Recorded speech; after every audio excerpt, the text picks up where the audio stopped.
سکندر عثمان اس سے ناراض نہیں ہوئے تھے، لیکن وہ ان تمام خدشات کو سمجھ سکتا تھا جو یکدم ان کے ذہن میں جاگ اٹھے تھے۔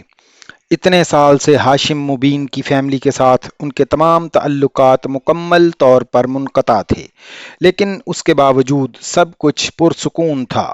امامہ کی اس فوری گمشدگی کے بعد شروع کے چند مہینے وہ انہیں تنگ کرتے رہے تھے، لیکن جوں جوں انہیں یقین ہوتا گیا کہ سکندر عثمان اور سالار کا واقعی امامہ کے ساتھ کوئی رابطہ نہیں ہے، تو ساری گرد جیسے آہستہ آہستہ بیٹھتی گئی۔ اس کے باوجود ہاشم مبین کو اب بھی یقین تھا کہ رابطہ نہ ہونے کے باوجود امامہ کو بھگانے میں سالار کا کسی نہ کسی طرح ہاتھ ضرور تھا، مگر یہ بات ثابت کرنا مشکل تھا، اور اب 9 سال بعد یکدم جیسے ثبوت سامنے آ گیا تھا۔ اس کے نتیجے میں ہاشم مبین اور اس کی فیملی کیا طوفان اٹھاتی، اس کے بارے میں سکندر کو کوئی خوش فہمی نہیں تھی۔ وہ اگر پریشان تھے تو سالار ان کی پریشانی سمجھ سکتا تھا۔ ان سے بات کرنے کے بعد وہ سونے کے لیے بیڈ پر آ کر لیٹ گیا، اور اس وقت اسے ایک بار پھر امامہ یاد آئی۔ اس نے گردن موڑ کر اس خالی بستر اور تکیے کو دیکھا۔ اسے پچھلی رات اس تکیے پر بکھری زلفیں یاد آئیں۔ چند لمحوں کے لیے اسے یوں لگا جیسے وہ وہیں تھی۔ اس تکیے سے اس کے کندھے اور اس کے کندھے سے اس کے سینے تک آتی ہوئی وہ سیاہ ریشمی زلفیں ایک بار پھر اس سے لپٹنے لگی تھیں۔ اس نے لائٹ آف کرنے کی کوشش نہیں کی۔ وہ پچھلی رات نہیں تھی کہ اسے تاریکی میں بھی نیند آ جاتی۔ وہ ساری رات نہیں سوئی۔ غصہ، رنج، افسوس اور آنسو، وہ ایک کیفیت سے نکلتی دوسری میں داخل ہوتی رہی۔ سحری کے وقت بھی اس کا دل بستر سے نکل کر سیدہ اماں کا سامنا کرنے کو نہیں چاہ رہا تھا۔ وہ انہیں اپنی اتری ہوئی شکل دکھانا نہیں چاہتی تھی، لیکن مجبوری تھی۔ سیدہ اماں اسے مجبور نہ کرتی تو وہ سحری کھائے بغیر روزہ رکھتی۔ واپس کمرے میں آنے پر اس نے ایک بار پھر اپنے سیل پر سالار کی مسڈ کال دیکھی۔ اس نے سیل آف کیا اور کمبل لپیٹ کر سو گئی۔ سالار نے 10 بجے کے قریب آفس سے اسے کال کی، سیل آف تھا۔ 11 بجے کال کرنے پر سیل ایک بار پھر آف ملا۔ اس بار اس نے سیدہ اماں کی لینڈ لائن پر کال کی۔ امامہ سو رہی ہے، انہوں نے چھوٹتے ہی سرد مہری سے اسے اطلاع دی۔ اچھا، جب وہ اٹھے تو اسے کہیں کہ مجھے کال کر لے۔ اس نے پیغام دیا، دیکھوں گی، اگر اس کے پاس فرصت ہوئی تو کر لے گی۔ سیدہ اماں نے یہ کہہ کر کھٹاک سے فون بند کر دیا۔ وہ سیل ہاتھ میں پکڑے رہ گیا۔ اگلے 5 منٹ وہ اسی پوزیشن میں بیٹھا سیدہ اماں کے جواب پر غور کرتا رہا۔ امامہ کو اس کا پیغام مل گیا تھا، اور سیدہ اماں نے سالار کو دیا جانے والا جواب بھی اسے سنا دیا۔ وہ خاموش رہی۔ آج بھائی صاحب کی طرف چلیں گے، سیدہ اماں نے اسے چپ دیکھ کر کہا۔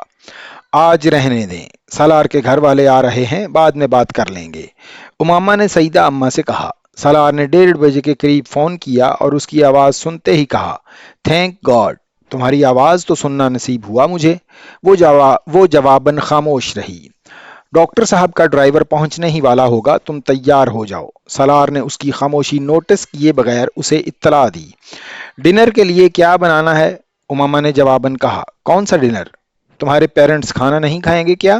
نہیں، ڈنر فرقان کے گھر پر ہے، میں ڈنر خود تیار کر لوں گی، اس نے اس اطلاع پر دو ٹوک انداز میں کہا۔ یہ ڈنر وہ ہم دونوں کے لیے نہیں بلکہ ممی پاپا اور انیتا کے لیے کر رہا ہے۔ وہ کچھ خفیف سی ہو گئی۔ لیکن سحری کے لیے تو کچھ نہ کچھ کرنا ہی ہوگا۔ میری فیملی روزے وغیرہ کوئی نہیں رکھتی، لیکن پوچھ لوں گا اور کر لیں گے کچھ نہ کچھ۔ فریج میں بہت کچھ ہے، تم اس جھنجٹ میں نہ پڑو۔ ہیلو، سالار نے جیسے لائن پر اس کی موجودگی کو چیک کیا۔ میں سن رہی ہوں، اس نے جواباً کہا۔ امامہ، تم اور سیدہ اماں کل رات کو رو کیوں رہی تھیں؟ سالار نے بالآخر وہ سوال کیا جو پچھلی رات اسے تنگ کر رہا تھا۔ ایسے ہی، وہ کچھ دیر کے لیے جواب نہیں دے سکی، اور سیدہ اماں کا موڈ کچھ آف تھا۔ پتہ نہیں، تم پوچھ لیتے، اس نے اب بھی اسی انداز سے کہا۔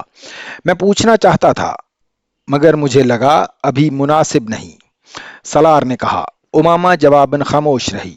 چلو تم اب تیار ہو جاؤ، گھر پہنچ جاؤ تو مجھے ٹیکسٹ میسج کرنا، اگر میں فری ہوا تو تمہیں کال کر لوں گا، امامہ نے جواباً خدا حافظ کہہ کر فون بند کر دیا۔ اس کا دل چاہا تھا اس سے کہے ضرورت نہیں۔ وہ تقریباً 2:30 بجے ڈاکٹر صاحب کے ڈرائیور کے ساتھ اس کے اپارٹمنٹ پر پہنچی تھی اور اس نے آتے ہی سب سے پہلے دونوں بیڈ رومز چیک کیے۔ بیڈ رومز، باتھ رومز میں کچھ رکھنے کی ضرورت پیش نہیں آئی۔ سالار آفس جانے سے پہلے تقریباً ہر کام خود ہی کر کے گیا تھا۔ اس نے ایک بار پھر اپنے وجود کو بے مصروف محسوس کیا۔ ایک بیڈ روم شاید پہلے ہی گیسٹ روم کے طور پر استعمال ہو رہا تھا، جبکہ دوسرا بیڈ روم وہ اسٹڈی کے طور پر بھی استعمال کر رہا تھا۔ وہاں ایک ریک پر کتابوں کے ڈھیر کے علاوہ اسی طرح کے ریکس پر سی ڈیز اور ڈی وی ڈیز کے انبار بھی نظر آئے۔ سٹنگ روم میں موجود ریکس پر بھی ڈی وی ڈیز اور سی ڈیز تھیں، لیکن ان کی تعداد اس کمرے کی نسبت بہت کم تھی۔ کمرے میں کچھ میوزیکل انسٹرومنٹس بھی پڑے ہوئے تھے اور ایک اسٹڈی ٹیبل پر ایک ڈیسک ٹاپ پڑا ہوا تھا۔ وہ اسٹڈی ٹیبل اس کمرے کی وہ واحد چیز تھی جس پر پڑے کاغذ، فائلز اور ڈیسک آرگنائزر اسے بے ترتیب نظر آئے۔ وہ اٹھنے سے پہلے اسے ٹھیک کرنا بھول گیا تھا یا شاید اس کے پاس وقت نہیں تھا۔ ایک لمحے کے لیے اسے خیال آیا کہ وہ ان پیپرز کو ٹھیک کر دے۔ اگلے ہی لمحے اس نے اس خیال کو اپنے ذہن سے جھٹک دیا۔ اسے خدشہ تھا وہ یہ کام سالار جیسی پرفیکشن کے ساتھ نہیں کر سکتی تھی، اور اگر کوئی پیپر ادھر ادھر ہو گیا تو۔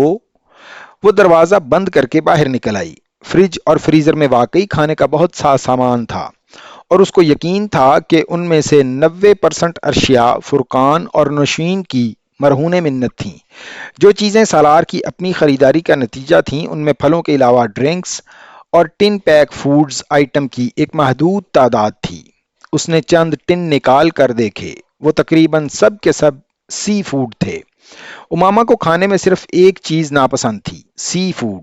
روزے کی وجہ سے اس کا معدہ خالی نہ ہوتا تو ان ڈبوں پر بنے ہوئے کریبز اور پرانز دیکھ کر اسے وامٹنگ شروع ہو جاتی۔ اس نے بڑی مایوسی کے عالم میں ان ٹنز کو واپس فریج میں رکھ دیا۔ یقیناً وہ ڈیکوریشن کے مقصد سے خرید کر نہیں رکھے گئے تھے۔ وہ خرید کر لاتا تھا تو یقیناً کھاتا بھی ہوگا۔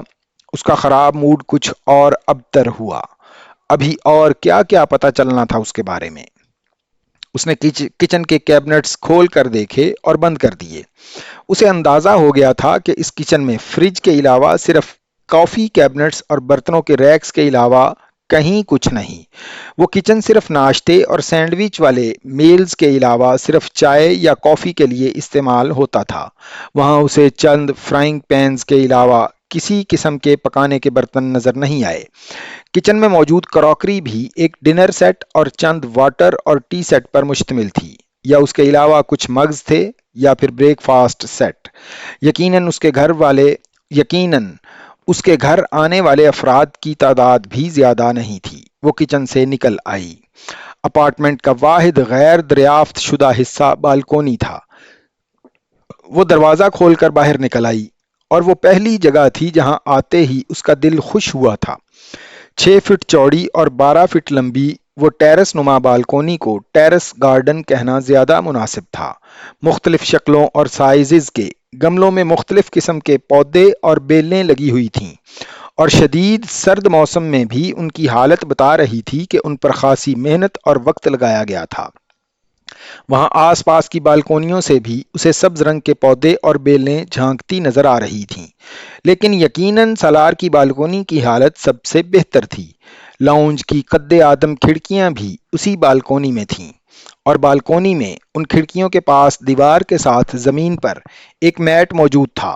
وہ شاید یہاں آ کر بیٹھتا ہوگا یا دھوپ میں لیٹتا ہوگا، شاید ویکینڈ پر، ورنہ سردی کے موسم میں اس میٹ کی وہاں موجودگی کا مقصد اسے سمجھ میں نہیں آیا۔ بالکونی کی منڈیر کے قریب ایک اسٹول پڑا ہوا تھا۔ وہ یقیناً وہاں آ کر بیٹھتا تھا نیچے دیکھنے کے لیے۔ منڈیر پر مگ کے چند نشانات تھے۔ چائے یا کافی پیتا ہے یہاں بیٹھ کر، مگر کس وقت؟